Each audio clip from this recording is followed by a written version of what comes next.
其实是热火年代，我就看了一个球，就是这个球。Oh, run.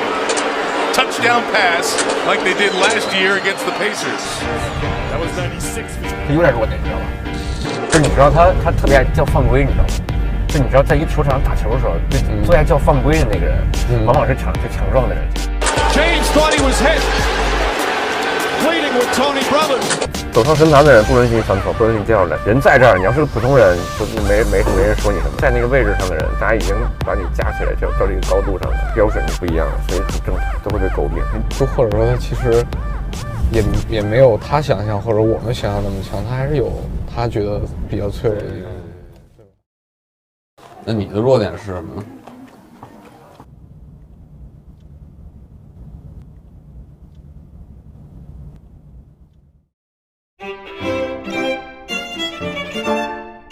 这是鸡蛋和什么呀？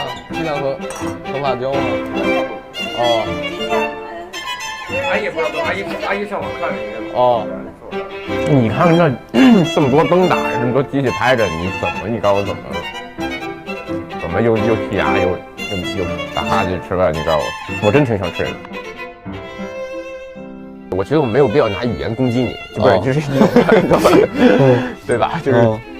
就咱俩就说了，然后我要觉得我一定要攻击你的时候，我就没有必要用语言攻击了。这是丝瓜吗？还是什么瓜？丝瓜是丝瓜。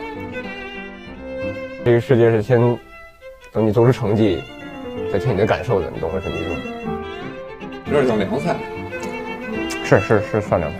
你知道，就是我们演唱会之后，我跟你说真的，就那天那种状态，我就是我感觉我这辈子从来没有过状态。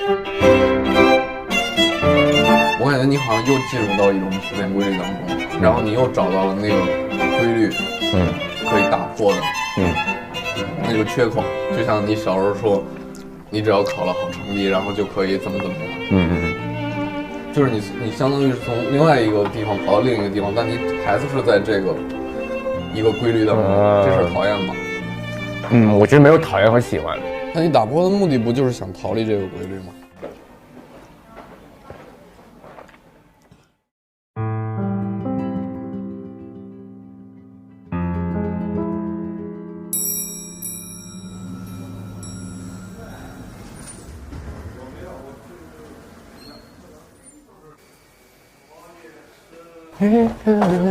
他说咱俩非得补一个打招呼，你说这个人做都不做吧，是不是？来，你看，你要非得让我们演一下。哟，好久没见。哎，好久没见。你好，你好。我等了。我坐哪儿？坐那儿就行，坐那儿。小风，你坐那边，我坐这边。对，为什么呀？我找一个好看的角度。你觉得这包袱现在有成熟了，又来了。我算去年的时候好像是4月份的，特早了，刚出节目，对。对，现在咱们正好1年，我觉得是特合适一期节目。没错，我这边正好也录一新节目，因为是吗？换工作了。那还是你啊，行，但还是明白。我记得你那名字，那个前公司的那个 ID， 你知道 ？IP。和你就是想象中的参加奇葩说的样子有什么不一样的预期？没想到他会参加这个节目的，这是我没想到的。但是后来他参加了，我觉得挺符合他的气质的。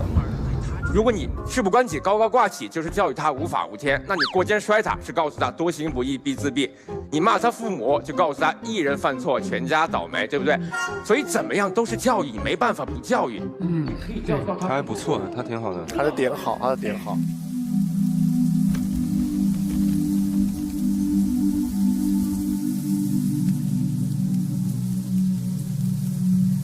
你现在觉得说到底是这节目哪儿吸引你？就有一天就告诉我，乐奇葩说你想不想去？我说我想去啊，然后我就，你要不要你准备一下？但是我知道我平常有时候挺能叨的，挺能说，你知道吧？但是你说真的是那种就针锋相对那种针尖对麦芒那种辩论，然后你要说出你的观点，不是平淡的，要有节奏，要有高潮，要有铺垫那种，就是完全是另外一种状态，你懂吗？就还得演出来，还得讲出来。对呀，它是一个演出啊，哦，它是一个演出，像它演讲有情绪带入的，对吧？你刚才说就是说，比如说像你，其实还平时也表达挺多的，看你 vlog 和你小日常里，就像你说，你其实不是一个攻击性特别强的人。对，我特别不是。你是觉得你攻击不出来，还是你觉得你要避开这种争端？对，我觉得我没有必要拿语言攻击你，就不是就是一种，你知道吧？对吧？就是。就咱俩就说了，然后我要觉得我一定要攻击你的时候，我就没有必要用语言攻击了，你懂我什么意思？那你刚开始选题的时候，为什么就直接就选了傅首尔了？真的是因为无知。这当时想，第一啊，就是确实有这么几点。第一点就是当时有1%的一闪而过的。那个侥幸的念头，那个侥幸觉得说不定能赢，你知道吧？我赢了那我就厉害了，你知道吗？有点，那是第一。然后第二是，你知道，就是这种情况才能激发出你的状态，你懂吗？激发出最好的你。就比如说，你要是没有斗志，如临大敌的时候，你才能对吧？以少胜多那种情况都是这样出现的，对，才能就是真正的。激发出自己一些潜能吧，我觉得这种机会也不多嘛，对我这种我来说真的不多，想抓住这个机会。然后当时选了生活节，因为其实我也是一步一步推荐到那儿的，一开始我就看题目，然后看完题目看人，然后后来上台你知道吗？就是所有因素一到那儿，大家一起哄，然后那个当时马东老师说，我说犹豫一下吧，别犹豫了，然后我就行了吧，那就来吧，写上了你知道吧？对。那你现在反过头来想呢？其实一半吧，因为确实激发出我潜能。我觉得那场说的还可以，就比我平常说的好多了，你知道吧？就比我平常演练的时候，就是练习的时候强多了。但是呢，又觉得就因为没留下来嘛，没留下来，确实挺可惜的。而且是不是你会觉得说那种在边缘的感觉，在那种如临大敌的状态，有一种刺激的，对啊，感觉，对，生活太平淡了，对，就喜欢这种刺激的东西。我觉得我的动力来源特别局限，我还是需要一个推动力的，刺激性的推动力。就奇葩说是一个推动力，包括其实，包括像这种演唱会这种，对，就是可能还是太安逸了，可能没有危机意识没有那么强吧。我现在一直给自己找这种更多更强烈的刺激推动力。在舞台上肯定是辩题嘛，如果在生活中的话，你自己真实对这件事情的看法到底是什么呢？我其实是保持我自己这个看法的。就是，要教育，但是要温柔一点、好一点去教育。因为其实我经历过这么一事儿啊，就是我小的时候，我真的小的时候，但我没说这个事儿，因为我觉得这个事儿有点，就是有一点不切这个题，但是确实是有的。小人闹嘛，骑车骑得快，大马路上，然后就人家车停下，这个人怼了，咣就撞上了，你知道吧？撞上侧面了，有人下来揍我了，这当然也不小了，其实说实话也不小了，小学这样吧。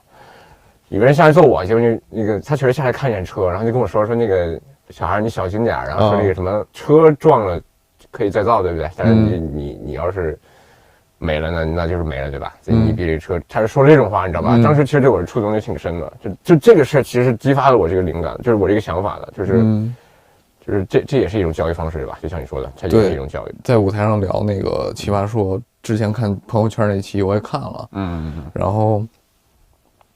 我当时是真没想到说你会因为这个节目或者说一个外在的力量去控制你去决定一件事儿，我以为你是那种心里很有主意的人呢。对，让你失望了，对不起。不，就是一个我其实就是会一个因为外在的人，因为我很会纠结体察这些，对我很会体察，我很会纠结，因为我想的很多，我会从各方面想这个问题的，对。但是呢，你给我一个碰撞点。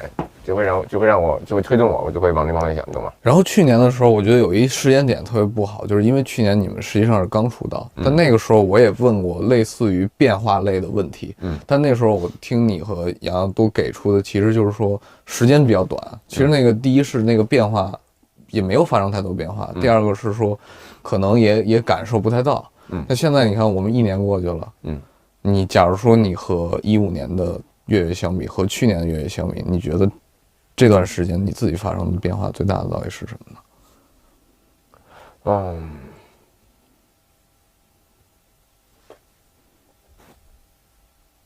我想想这个问题啊，变化，就我自己来说呗，我觉得我是更放松了，你懂吗？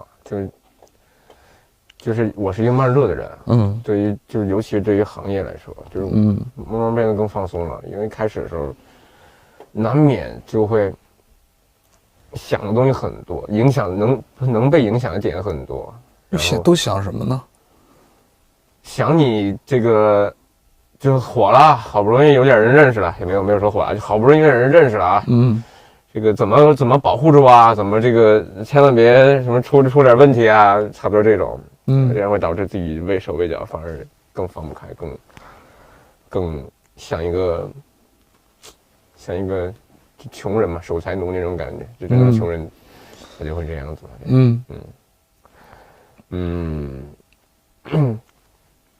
变化是因为就是其实慢慢找到属于自己的状态了，就是慢慢觉得更放开了，然后觉得更轻松的去面对一些事儿，然后才能让自己更开心，我才更享受这些，更享受这些才是人生。每天就是委屈巴拉的，年头年哪的不是人生，对吧？不是我该有的样子。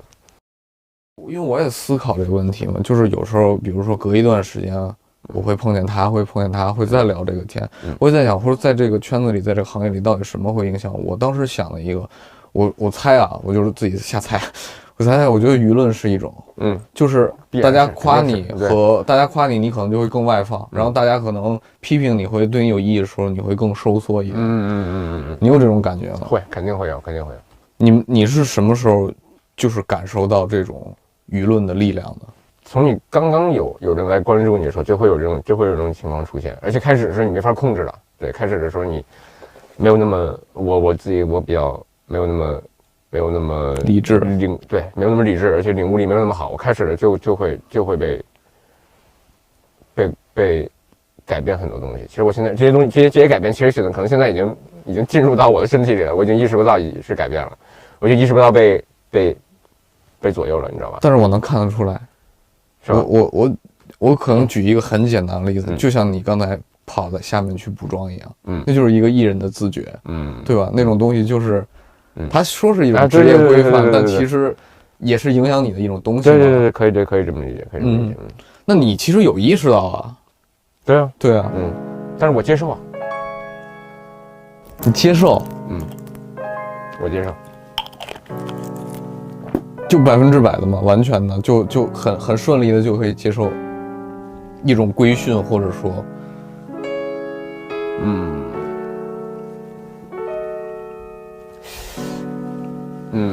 你懂这么个意思吗？就是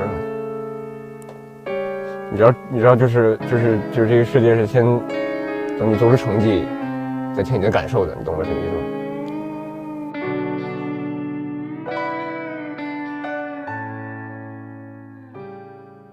我是月月木子阳。大家好，我是 Wonder。会看完我们的电影之后，有什么样的一些观后感，也跟我们分享分享。就是感觉特别美好。影片中的故事或多或少以不同的形式都出现在我们每个人的这个青春之中吧，包含着可能多少遗憾，多少一些不完美。如果你一旦要想做一件什么事，或者冲出那个束缚的话，你一定会触碰到别人的，你一定会打破一些这种更普遍规律的东西。你不可能说我既保证了大家对我的看法是一致的，是永远是不变的，然后那个规律、那个规则还在，然后我又在这个规则之下完成我自己，我是不太相信这种东西的。那也有可能是我做不到的，对，我做不到，我就会怀疑嘛。或者说我看到别人做到了这件事情上，然后会出现反复，我也会怀疑嘛。你觉得说还有什么东西是特别影响你的吗？成就，就像演唱会对吧？就像演唱会，对，就像我想提演唱会，对。什么感觉？在那个舞台上听着所有人都对你们的欢呼。举了一个例子啊，就是你有极限运动的经历吗？有蹦极这种，有吧？我还看你们澳门那蹦极，就那个感觉，我真的就那天蹦的时候，突然意识到，真的就是好像啊，就是好像那种，好像我在演唱会的时候经历了整个心情，你知道吧？就你在上台之前，就马上要去那种紧张，你强行的放松自己，对，强行的告诉自己要怎么样，但是你血液里都是，对，咱血液里都是这个肾上腺素在刺激你，然后你这个东西，你站在台上第一瞬间，你第一首歌、第二首歌，就是你松开了这个保护你这工作人员的手，是没往下跳了，对。然后跳下去之后，前几秒，你开始就是你前几秒之后，你就是没有想法了，就是你期待，你特别期待那个恐惧感，赶紧过去，然后过了2秒之后，你发现没有那么恐怖，我可以接受它，那就这个紧张的激素一下把你变成了愉悦，你懂吗？你就开始享受整个舞台，整个过程给你带来的快乐那种。这个舞台，这个世界只有我一个人，这种感觉，你懂吗？因为违心当然是这样的，就是随着往下之后，你开始不自觉地表现出来你所有想表现出来、所想展示的东西，不自觉地表现出来，对。然后等你到了这个片尾声结束的时候，那个东西还在，然后就会让你想再来一场。我想一个巨大的能量或者接收到释放出去以后，它事后你的那个值也容纳的值也变高了。你知道，就是我们演唱会之后，我跟你说真的，就那天那种状态，我就是我感觉我这辈子从来没有过状态。你知道那天回来之后，就是能量没有释放完的感觉。你知道我跟杨儿干嘛吗？我们这个后面有一个工地，你知道吧？跑步。我们从那个二楼那个舞蹈房，就是舞蹈房就是外边有个墙，你知道吧？挺高的。我知道。边上就是那种残垣断壁那种感觉。对。跳下去了，抓着那个东西下去了。然后在那个工地里边，扔砖头，你知道吧？就是纯那种，就是大家看来你在街上看这种人，你就想远离他那种感觉，是真的是那样，就是而且是控制不住自己，就好比说我要坐在这儿，我就觉得就是浑身难受，我必须要去做点什么，因为这都是余量了，你懂吗？这都是演唱会的余量了，你可以想象那种当时现场那种舞台爆发出来的感觉，就是很恍惚的状态，你知道吗？是余震给我造成的威力，对。其实你已经掌握到你特别想掌握的那个东西，包括那么大的一个能量的释放。然后比如说这个东西一切都结束后，你会害怕它失去吗？或者说慢慢的流走？我其实会的，我现在就很害怕失去的就是会不会没有机会再让你来第二次？就是你跳完伞之后特别想来，跳蹦极的时候特别想来第二次。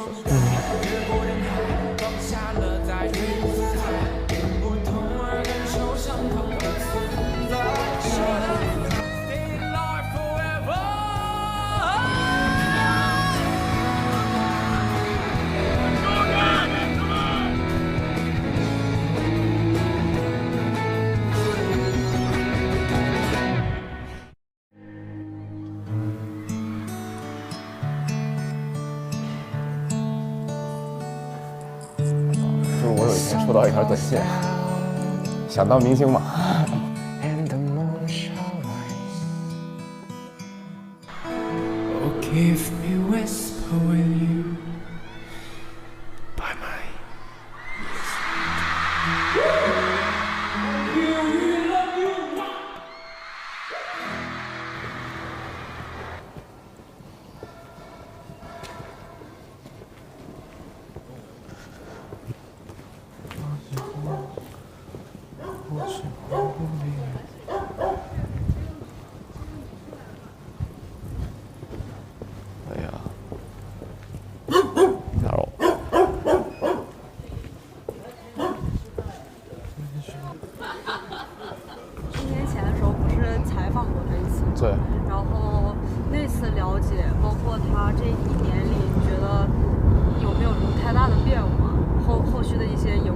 我说实话，我之前做他们资料的时候，跟这一次做资料的时候遇到的困惑是一样的。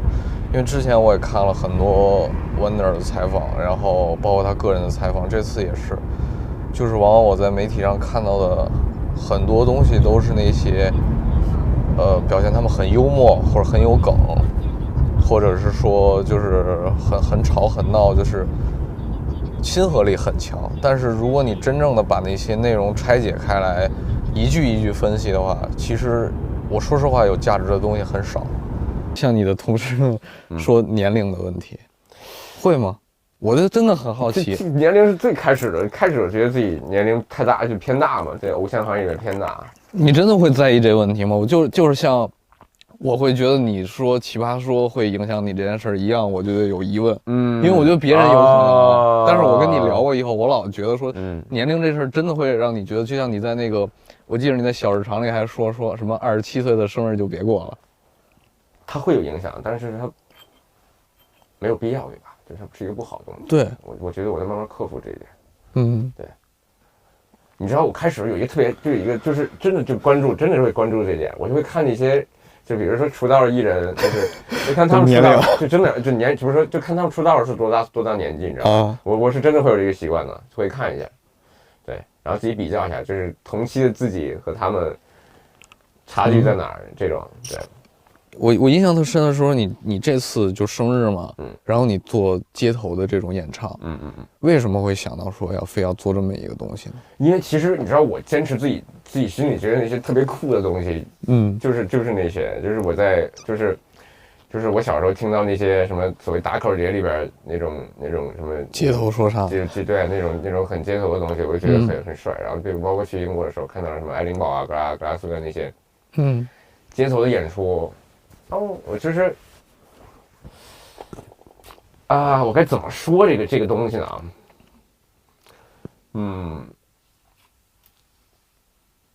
我该怎么去说呢？这就是我觉得酷的方式，你懂吗？就有人觉得，就是舞台上面灯光效果，然后所有东西都到位了，掌声，然后他们在演出这种，就很喜欢。但是我就是会觉得这种很就是在街头的很原始的方式，很原始的带动情绪的方式，大家之间有互动，就这种。你自己也有看过那个视频吗？就是你自己在演唱的一些视频。当然有。我观察的是说，我感觉你在那个地方的状态和你在，包括你刚才说演唱会和日常采访的状态是完全不一样的。我感觉你在那里面特别打开自己。你会不会也意识到你自己的生活出现了某种失真呢？肯定失真了。我知道你什么意思，肯定失真，就是，所以我才会不停的去找这种机会嘛，你说对吧？不会有一个就是怎么说呢？就是不是所有人都期待这种舞台或者对这种行为的，对吧？我是一直在寻找一个真正打开自己。其实包括我其实享受。怎么说呢？就是我是一个去野外，就是一个真正打开自己的时候会特别放开的一个人，你懂吧？就是我是有那种爆发力的，平常很蔫很那种，但是我真的就比如说，你可能再观察仔细一点，就是我去出去玩的时候，去什么野外森林啊，或者去什么开车骑马的时候，我都是特别嗨那种，就别人难以理解那种，你知道吧？对，对，因为不需要去对别人负责了，懂我什么意思吗？我觉得你的束缚也减少了。对啊，就不需要再想，就是你可以放开自己，但你要放开自己的话，你就会碰到别人舒适的地方了，你懂吧？你不能去碰到别人这个东西，你就得，这是你对社会的责任，你不能太放开。你有找一个边界，就是既打开自己，但是又不能伤害到别人，就是很正常嘛。然后我还有一个团队，对吧？我的东西也会影响到我们整体的东西，所以不可能完全无肆无忌惮。刚开始出道的时候有一些采访嘛，我印象深刻就是老有人问你们两个问题，一个是问你们说你觉得 Wonder 未来会怎么样？那个时候你们总会玩那个听天由命的梗，一个是听天由命这件事儿，另外一个就是说，比如说人家是问说，Wonder 你们红了怎么样？然后你们就会说，我其实还没红呢，或者怎么样。就是我给我的感觉就是说，你们好像很惧怕聊未来，或者说聊你们到了一个什么样的地位，总是会用一种特别戏谑的方式，把这个东西避过去。我就想知道，就是为什么？我觉得第一是因为没底吧，就是真的心里没底。你知道你这个所谓的这个名声是怎么出来的？对。然后你真的怕你其实没有这么厉害，所以你就怕未来就会倒台，你懂吗？这是第一。就是没底加上恐惧，所以你又怕自己吹牛，让自己吹的牛实现不了，所以就干脆折过去好了，搞笑一下，开个玩笑，对。但是你看现在1年过去了，你们梦想的那个期限，他肯定一步一步在向着你推。如果我现在只问你的话，我说，月月，你未来想达成一个什么样的目标，或者你在这个圈子里想要有一个什么样的作为，你会怎么回答我呢？现在让我回答吗？我现在没有那么大的目标了，我现在有具体的目标，我心里想做的事儿，想完成的东西，包括想赚到的钱，这个是一个金额数量，没有，它只是一部分，它不是全部，但是也我不想去隐藏这一点，对。然后，但是我不想说，我真的不想说出来。我现在还没有勇敢到那个地步，可能在明年这会儿，我可能会勇敢到想把它说出来。但是我现在没有勇敢到那个想把它说出来的地步。但你现在是不是把那个目标已经缩小到一个更具体的世界了？其实是具体的，对，真的是具体化了。对。这个东西这个目标的变化是怎么发生的呢？我觉得是一个进步的一个标志吧，就是你知道有方向了。因为我也挺困惑的，就是说我跟很多人聊过，我觉得是不是我有点太理想主义？因为我觉得如果把所有事件都变成，比如说我3年之后我要买一栋房，4年之后我要换一辆车，然后我要当上一个什么主管的位置，是不是人生太无聊了？那我就应该有一些更可能看起来虚无缥缈、更理想主义，比如说我就想去写诗，或者是这种东西呢？我觉得都有道理，我觉得都有道理，我觉得都有它的理由。你说想买车吗？买房有什么错吗？有没有？也没有错，对吧？想写诗也没有错啊。但是如果大家都这么想，就你要接受大家的平凡，才能了解自己的伟大，对不对？对吧？这也不能这么说，就是不知道，我也不知道，也不知道，我也不知道。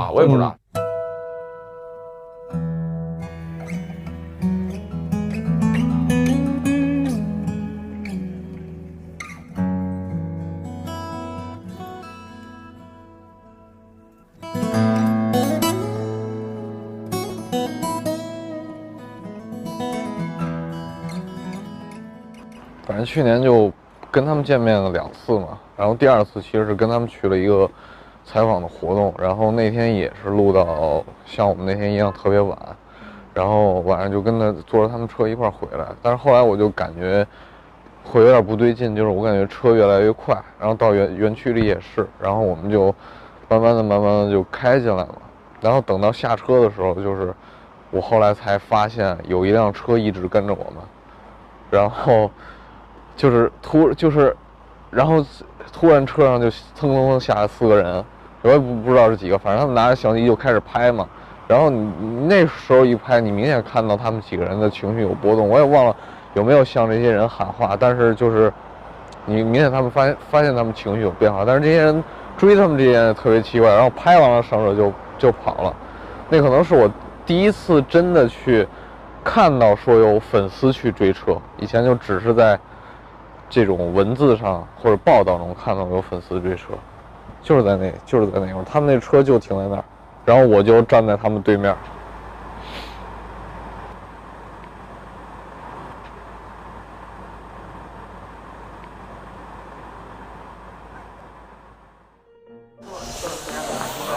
好久没见，怎么样？挺好的，就怎么样？我挺好，我感觉已经瘦了。嗨，还行，我们这胖也不能胖。你吃饭了没？在这儿吃了，是啊，跟这里边踩啊。嚯，有锅啊，久等了。我记得去年我印象最深刻的时候，你跟我说了一事儿，你说那个，你说你那段时间，你说别看我上学学的很多，但你一直在逃避，那你那时候在逃避什么呢？现在可以换一个说法了，对，其实既是逃避，在寻找，你知道吧？你看你自己又往回找吧。不，没有。好，这么说吧，逃避的是，被附加在我身上的东西，逃避的是外在给我的什么呢？别人给你给予的东西呗。对，那我在寻找就是自己的那套。对啊，我寻找我东西，因为本身我就是这么理解，这么理解。我其实知道这些东西它不适用于我，我会找到一个我自己的东西，但是我又纠结，我又迫于压力去往这方面想，我又让自己往这方面想，所以他能做的是什么，知道吧？就是边跑边找，你懂吧？你是什么时候意识到说可能外在的这些东西不属于我，或者是不适用于我？我一直是这么认为的，一直这么理解的。你说从小时候开始你就有这种清晰的自我意识吗？这个没有一个特别特殊的，就是一点突然就顿悟这种，确实从小，就是说觉得要去接纳，但是又觉得怪怪的，懂吗？对，就是一个接纳，然后又另辟蹊径这么一种感觉。我会把它理解为逃避吧，其实是在逃避。我懂。对，但在逃避的同时呢，你又想找到真的属于自己那个东西，这至少嘛。出国这件事是谁做的决定？是我自己做的决定。为什么想要去那边上学？第一是逃避嘛，跟你说过不想上班。第二是，我就是很喜欢这种文化。第二是想看一看，就是第三是觉得自己的人生版图应该扩大一点了。我从开始小学就是从小学在离家走路10分钟，初中对吧？初中骑车15分钟，对，高中20分钟。到那时候我就想，大学不能再死在这个圈里了，不能再死在这边了，要往外走了。大学，对吧？火车5个小时，然后再往后呢，就是到大学时候，我觉得我这个版图，我觉得我要，因为对我当时是这样想的，就是如果我一旦开始工作，开始一个固定模式的话，我也会缩小这个圈子。那我在这个缩小这个圈子之前，我要把这个版图再扩大一点。我要必须去这个找一个扩大我版图的一个我可以接纳更多东西的一个地方。对，你还记得你当时第一天到英国的时候什么感觉吗？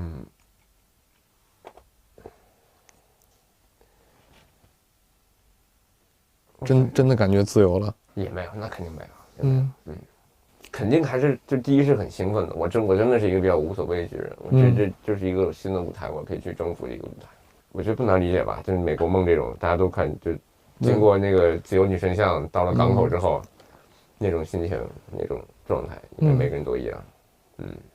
你在那边是很快融入进那个学习生活，还是说需要一段时间来适应的那种人？需要适应，因为听不懂他们说什么，因为说成口音特别重，这个是特别难过的地方，也不能就是反正经历过一段时间，对，然后慢慢开始在这个环境里面有了一个属于自己一个舒适的一个工作学习状态吧。那时候你会觉得孤独吗？不孤独，我从来不会觉得孤独。因为我很会交朋友啊，就很多方方面面都能交到朋友啊。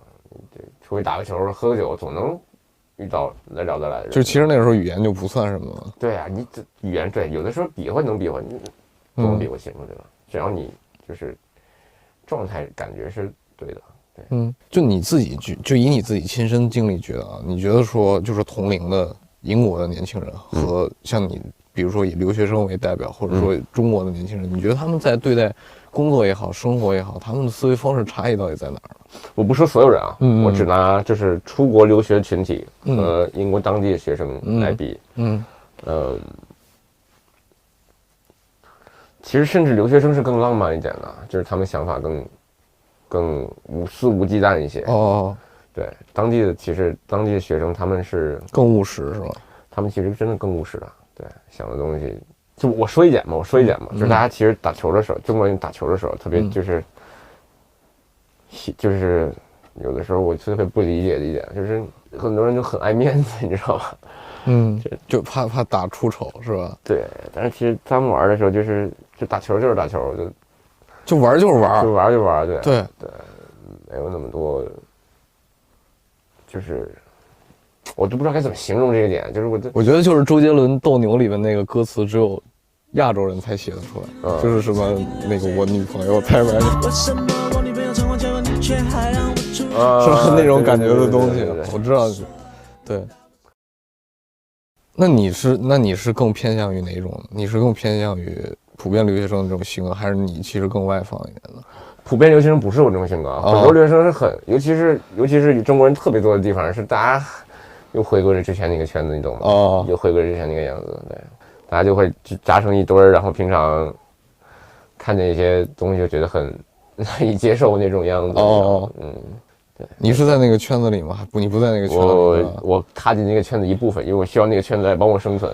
比如说你在国外的时候，生活的时候，你最怀念的东西是什么呢？比如说除了亲人或者说饮食上的之外，你会怀念比如说思维方式吗？或者说一种生活的氛围这种东西吗？怀念，不怀念什么，不怀念，没有必要去怀念什么。对，包括你从你大学也好，你受的这些教育的经历，会不会说让你在这个行业里面有一种优势，或者说给你提供了一个新的思维方式或者思维模式这种东西？会有吗？开始的时候真没有，开始我面试你知道吧？当时问的时候，我说老师我不是老师，就是也是就是面试什么对这我这个学历就是会不会在这个行业对我有什么帮助？没有，教育跟我说没有。好。因为你现在是自己深入到这个行业，你开始用自己的方式思考问题的时候，你会发现有还是真的没有？是真的有，是真的有太多了。对，比如呢？我是有那个思维的东西在的，然后我这个东西呢，有的是又不太适合这个圈子，你懂吗？就是这是一个不停的调整的一个过程，这是一个彼此互相接纳、互相通融的一个过程。就调整嘛。比如说是什么呢？就是需要你来做调整，或者说你不调整那部分又是什么东西呢？本质不用调整。但是外在的东西要调整，就比如我说的，我要是不遵循普遍规律的话，如果别人看不到我表面，根本就不想看我表面，那就没有人会看到我的底部，对不对？对 ，like that。那普遍规律太讨厌了，你知道吧？那我觉得就太讨厌了。很多都是这样的。我感觉我现在年纪比你小，是吧？因为我也是胡说，我也是不是因为我太讨厌这种理论的东西，这种就感觉好像大家要做什么，就是我们得先做了这个，然后你如果非得跳过那一步，或者说你就要表现自己的话，好像你就是错误的东西，或者说你就是不合时宜的东西。我不喜欢这种感觉。就我到现在也是，虽然我已经30岁了，但是我现在依然是这种感觉。因为我很喜欢就憋一个大事儿，你知道吧？因为我觉得平常没有必要在那种小消耗里面浪费别人对我的，因为我又喜欢大家喜欢我，我又喜欢大家喜欢我，然后我又想表达自己，你知道吧？我就先让你喜欢我，等到有一个时候，完全的表达自己，我在表达自己。那我觉得你其实是个特别叛逆的人，你只是表现的不叛逆而已。对，相当叛逆。对，但是我能做到一点，就是你挺牛逼的。对，但是我表面能和你一样。你自己不会有任何觉得纠结，或者说有啊，那个内心会调整不了你的外在的东西吗？有啊，时刻在纠结。对啊。但是我就是有这个能力，我就可以做到，对吧？我觉得你俩像吗？不像，完全不像，我们是2种性格的人。对，因为我就是那种说，如果那个我想达到这个目标，或者说我想要叛逆的话，我会直接表现在外在，我直接冲出来的，就是我不会说，我也会想，或者我也会判断，但我不会因为想和判断就不去这么做了。对，我是这么一个人。就他跟我可能相反，我跟他聊的时候，他也觉得说自己是个叛逆的人嘛。但是他采取的方式，其实是我有一段时间，甚至是说未来的一段时间，我还会更喜欢的一种感觉，就是我又照顾到周围人的情绪，然后我又能达到我的目标，这是我特别渴望的一种方式。但是我就是在采访中我也一直说这事儿嘛，就是我对这事儿有本能的怀疑。你现在有时间还看球吗？看，必须看。那你后来不看热火吗？我不看热火，因为最讨厌的就是热火。嗨，只是因为你们打不过而已。这倒是。就是你在南京的时候就被一大哥认出来了。对。你能讲讲这细节是啥吗？当时坐着吃饭，当时我们也拍东西，知道吧？他们那小课堂其实也是关于吃的一个东西。别人大哥拿手机录，我说这叫出来名了，粤语，其实很少那个上年纪人叫出来粤语。对。然后我以为是告诉他，或者人看新鲜，以为有人这个什么小在这拍视频的，就挺有意思，就直接叫出来名粤语，去个奇葩说是吧？那个奇葩说，然后我觉得，哎，这个真的挺自豪的，你知道吧？你很开心，就是一个感觉我这个，就是属于我这个粉丝群外的一个个体。认识了就很开心。这种兴奋感来自于哪儿呢？就是比如说你也不缺粉丝对你的这种，就是认出来你或者对你的爱的这种感觉呀。我觉得这个算扩大了我的认知面吧，就是别人会更多，就是会有不同多的人群来注意到了我，你懂吗？就比如说，就我妈肯定知道乔丹、科比、詹姆斯是谁，对，这是很厉害，但是他不会知道什么利拉德、莱昂纳德或者什么这种，对吧？就是其实他们也很厉害，也是超一流的选手，但是没有获得再高外界的关注了，就是这个意思，就是我获得了更多的认知的这个圈子，这个圈子这个认知群体出现让我意外，你懂吗？我就觉得啊，真的吗？就是让我觉得，就是我会肯定了我所表达的东西。就你是一个特别需要别人认可的人吗？我觉得是，这个东西是我从小父母赋予我的。对，因为他们会看我成绩，他们拿我成绩跟别人比，所以这是我觉得也好也不好的地方。他们给你的教育的等级，或者说，说的严重一点，这压力应该会很高吧？对，小时候相当高。好的地方就是我能抓住他们在乎的点，抓住他们在意的点，我给到他们想要的东西，我再去叛逆我的，这样就会好一点。那也不是完全解决这个问题，但是会让我稍微无所顾忌的去叛逆一下。其实这也是让你很早就揣摩到了大人的心思。对，说白了，我要是就很简单，我要是考试考得好了，那我就可以去，翻个墙、捅个鸟窝这种事儿是吧？也会睁一只眼闭一只眼的。明白。就是我坐在那个房间里，我就想，因为如果你表达自己的话，你势必会和别人有冲突。世界上不存在一种可能性，就是你既表达了自己，你完全不和别人冲突。我觉得那是特理想一状态。那你这样的话，就大家不会不喜欢你。我觉得是喜欢的人会更喜欢我，那不喜欢的人他原本他就不喜欢我，他只是找了一个理由不喜欢我而已。而且换一句话说，是我为什么要让所有人都喜欢我？对，你这是点。但你知道我们这话说太真实的话，容易被就是容易被放大很多地方。我知道，我懂。我突然想到一点，一个反驳你的点。你跟我玩辩论？我突然想到一个反驳你的点。你说，那会不会就是让很多人都喜欢我，不去触怒别人，不去，你懂吗？你懂，就是不去过多的冒犯，也是我的一个，就是我真实的点，这就是真实我。如果我就是这么一个我，也没有冲突。我觉得理论上是对的，对吧？就是如果你本身就不是一个 offensive 的，你知道前两天有一个事儿，你知道吗？就是我是那种，我其实是那种，我真的是性格一般都比较好的那种，除非我真的是特别压抑的时候。但如果我很自由的时候，我感觉内心很自由的时候，我是会对每个人都很友善的那种。然后我之前去那个，就是我坐飞机去韩国，你知道吧？就是碰到一个女孩，她在看那个什么超级运动会，我们刚去完。然后我就坐她边上，你知道吧？她就是我坐在这边，她坐在这边，她看到我，她就很诧异，你知道吗？就跟我打招呼。然后我就礼貌性的跟她打了个招呼，我说嘿你好，她说可以拍照，我说你还是别正好拍，我说我就再让你偷偷拍就好了，就这种。然后后来这个帖子被发上豆瓣了，说什么我在就是什么路人都会跟人家什么，就是就勾搭人家那种，对吧？这其实我觉得我从小我是没有错的，对吧？对，不一定我就是这么样一个人，我不需要去跟你装逼，对吧？我就不想装逼。我明白。就所以说，对吧？我觉得这跟真实也不冲突。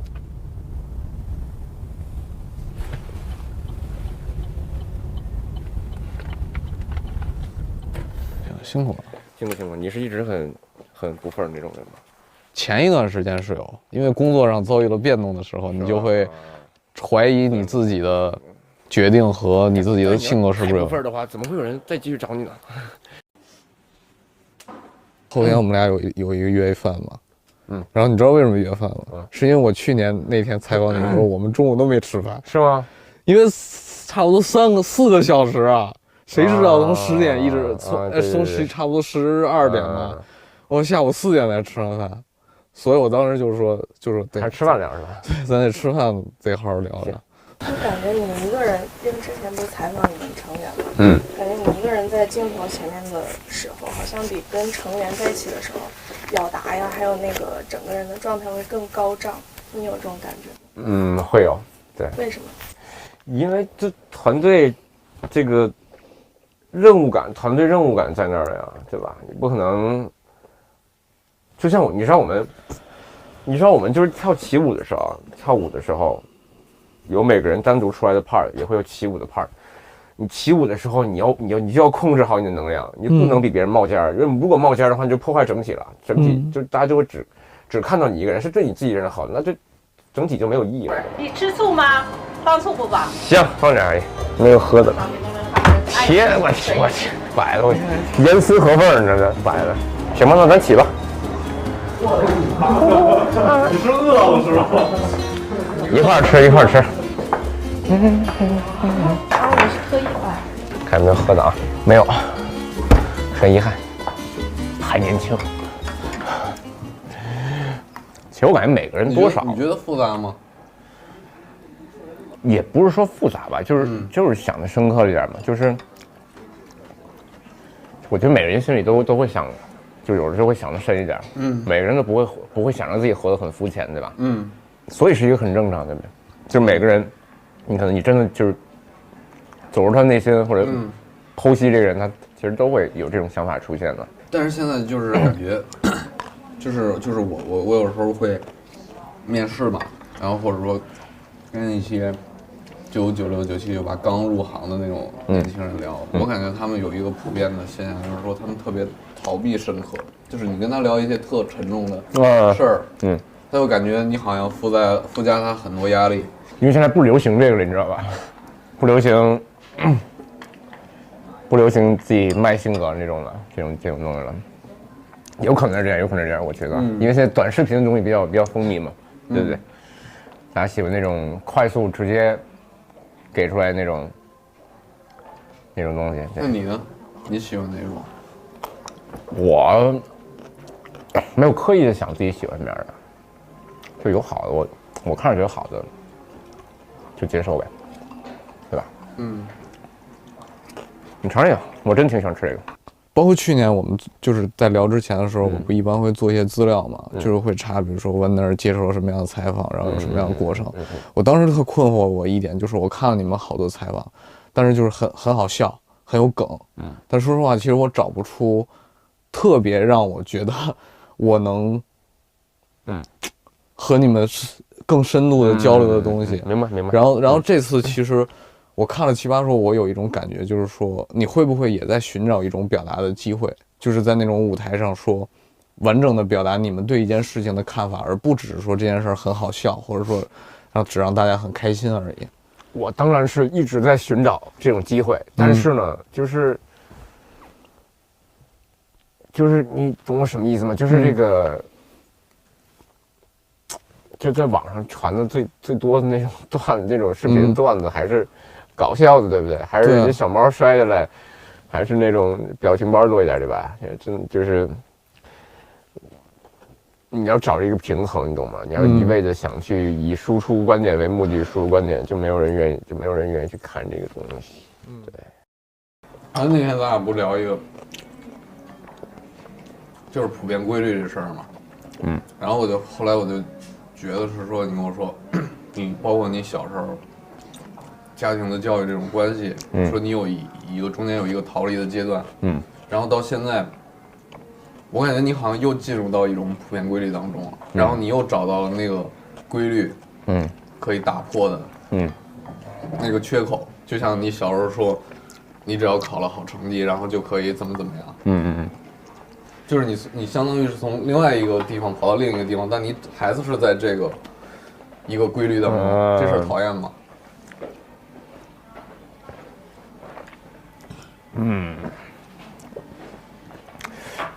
我觉得没有讨厌和喜欢，这就是我一个做事方式，你知道吧？就是可能说找到打破，然后再回到另外一个，那其实我就是完成这个过程，就是我完成的事儿，你懂吗？那你打破的目的不就是想逃离这个规律吗？就像你在奇葩说的舞台上，其实你跟我说你想找另一个表达方式，但是我们普通人看到节目的时候，大家还提的是说偶像，颜值很帅，这些东西，这确实是个问题，或者说你有啥想问我的吗？哎，那你等一下，你做这些采访，你真正想获得的东西是什么？哎，你想表达的一种什么东西？你想从这些之中，你采访过这么多人，就这么多次谈话，你所引导就是他们想表达的东西，所剖析他们的东西，你想提炼出来的东西是什么？我就说，可能每一期，比如说可能，前面 Jeffrey 之类的，可能他的问题不一样，可能你的问题也不一样，就至少是说，从我这边来说的话，大家一定要认可普遍规律嘛，按部就班，或者说这些东西，我当然知道你从这些东西中能获得好处，或者获得一种稳定的东西，但它一定是对的吗？我对这事儿有怀疑啊，还是我们俩那天在车里聊的那东西，就是说我因为这事儿摔过跤，对我就是我，但是我还是会本能的，就是说会怀疑说，本能的反抗，对你应该这么做，或者说，你必须得这么做。每当有这样的骂词啊、什么这种词出来的时候，我就会有本能的一个怀疑嘛。所以我看到你有时候你跟我说，你接受这件事情，就我也会在想，就是为什么会有一个非常顺利的感觉，就接受了这件事儿。就是我也挺好奇的，因为我也试图让自己去表现出这样一种感觉嘛。我觉得这么想有点太强求了，就是你，那其实你的想法，你就是那种，就是会提出质疑，就是会先提出质疑，先有那个 critical thinking， 然后再去你去执行也好，或者不执行也好，你是先有这个东西的。那有的人可能就是先做之后，他先会服从，他先会听，他先会做，做出来东西之后再修正他的路径，明白？这也是一种方式，对吧？明白。那我这样的，假如说有一个按钮，你按下之后的话，你不是跟我说你有时候会纠结很多事情吗？你按下之后，你会变成一个完全不纠结的人，你会很快的做你想做的那种决定，很快的想去做你想做的事，你没有这个纠结的过程，那你会按下这个按钮吗？那不好的地方是什么呀？我不知道，所以问你嘛，我不知道。我肯定会按的，我这个问题上不会纠结的。那你刚才也说了，就是说，那你觉得说可能按下这个按钮之后损失的东西是什么呢？我其实想了你这个问题，你知道吧？我其实想失去那个东西是什么？因为你从字面上看来只有获得，你不纠结了，对吧？对，因为我也想可能会失去些什么。但是我又想，就是抛弃纠结这点是我很重要的东西，就是不管别的，这个现在这个阶段没有这个是我很重要的。那就摁了呗。明白。对，其实你这个挺好的。就如果我就想，如果我要是真的这么做的话，我是不是会失去什么？但是我有没有勇气去直接这么做，你知道吧？因为做跟按这个按钮还是不太一样，我觉得。包括我们那天在车上不是我们聊詹姆斯嘛，聊詹姆斯的弱点。那你的弱点是什么呢？我有太多弱点了吧？不是一个很需要别人找弱点再去击败一个人吧？我的弱点太多了吧？你觉得有些就很显而易见的东西。首先纠结就是一个弱点，然后我这种迂回的方式也是一个弱点，那这个其实挺致命的，然后有的时候。你知道，其实这个点，是导致我感觉我很多问题就出现这个上面，就是我同时又想反抗，又想找到自己一个逃离的路，然后同时又要去顺应大家，获得更多人喜欢。这个过程中产生的摩擦，很有可能结果就是我没有做到我想做的事儿，又没得到大家喜欢，这是我的致命弱点。所以还是回到我们在车上谈论那件事儿嘛。就我就会怀疑嘛。